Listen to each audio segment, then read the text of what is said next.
Back Telugu రాష్ట్రాల ఎండలు దంచుకొడుతున్నాయి. ఉదయం 7 దాటితే చాలు భానుడు ప్రతాపం మొదలైపోతోంది. మండుతున్న ఎండల అభ్యర్థులు గుబులు పుట్టిస్తున్న ఎలాగోలా ప్రచారాన్ని ముగించిన పార్టీలకు ఇప్పుడు పోలింగ్ శాతంపై టెన్షన్ మొదలైంది.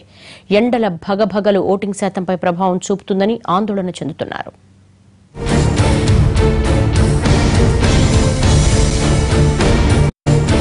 తెలుగు రాష్ట్రాల్లో ఎండలు ఠారెత్తిస్తున్నాయి. ఉష్ణోగ్రతలు రోజురోజుకు పెరుగుతున్నాయి. రామగుండం, కొత్తగూడెంలో గరిష్టంగా 43.4 డిగ్రీల ఉష్ణోగ్రత నమోదైంది. రాయలసీమ జిల్లాల్లో సగటు ఉష్ణోగ్రత 40 డిగ్రీలకు తగ్గడం లేదు. మరోవైపు కోస్తాంధ్రలో అధిక ఉష్ణోగ్రతలు నమోదవుతున్నాయి. మధ్యాహ్న సమయంలో రోడ్లన్నీ కర్ఫ్యూ వాతావరణాన్ని తలపిస్తున్నాయి. ఇన్ని రోజులు ప్రచారాన్ని హోరెత్తించిన నేతలు ఇప్పుడు పోలింగ్ శాతం పెంచుకోవడంపై దృష్టి పెట్టారు. ఓటింగ్ శాతం పెంచుకుని విజయానికి ఓటు వేసుకోవాలని భావిస్తున్న వారికి ఎండలు అడ్డుకట్ట వేస్తున్నాయి. మండుతున్న ఎండలకు బెంబేలెత్తిన అభ్యర్థులు ఉదయం, సాయంత్రం వేళలకే ప్రచారం పరిమితం చేశారు.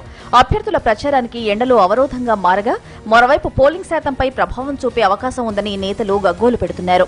ఎండలకు భయపడి ఓటర్లు ఓటు వేసేందుకు అంతగా మొగ్గు చూపకపోవచ్చు. ఓటర్లు పోలింగ్ కేంద్రాలకు రావడం తగ్గిపోతే తమ విజయ అవకాశాలపై ప్రభావం చూపుతోందని అభ్యర్థులు భయపడుతున్నారు.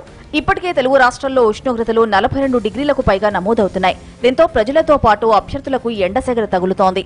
ఇక రేపు 43.3 నుంచి 45 డిగ్రీల వరకు ఉష్ణోగ్రతలు నమోదయ్యే అవకాశం ఉందని వాతావరణ శాఖ అధికారులు చెబుతున్నారు. దీంతో ఓటర్లకు ఎండ నుండి ఉపశమనం కలిగించడానికి పోలింగ్ కేంద్రాల వద్ద సకల ఏర్పాట్లు చేస్తోంది ఎన్నికల సంఘం. అయినా ఓటర్లు ఓటు వేసేందుకు అధిక సంఖ్యలో తరలి వస్తారా లేదా అనేది నేతల ఆందోళన